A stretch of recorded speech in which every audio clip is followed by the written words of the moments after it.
Jadi sembahyang tahiyatul masjid itu kalau kita sudah duduk, maka keluputan tahiyatul masjid.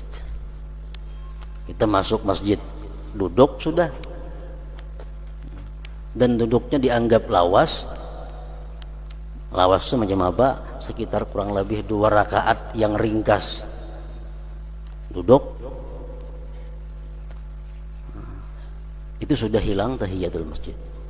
Karena kalau lagi menggawe tahiyatul masjid, kalau kita berdiri aja di masjid, berdiri walaupun sejam, masih bisa tahiyatul masjid.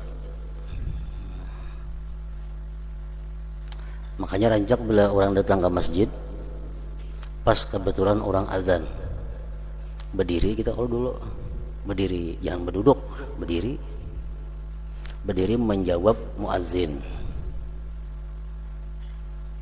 Karena muazzin tuntung, kita sembahyang apa? Sembahyang qabliyah Jumat. Otomatis tabuat sudah tahiyatul masjid. Asal berdiri menghadanginya. Nah, bila kita orang azan, kita masuk masjid duduk, tuntung orang azan sembahyang qabliyah Jumat, umpat sembahyang qabliyah Jumat juga kada tabuat kita tahiyatul masjidnya, karena kita berduduk bang sudah. Nah, makanya kita berdiri dahulu menghadang tuntung orang azan menjawab orang bangun itu.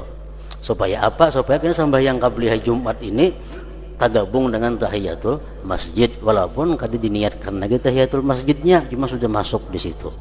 Menduduk keluputan sudah.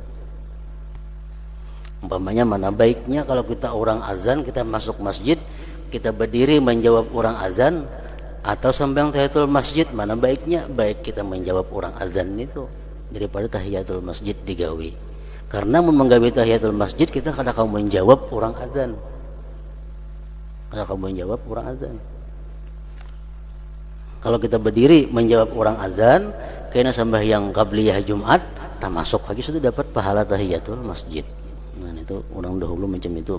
Bila masuk masjid, orang bang lo berdiri itu, mau berduduk.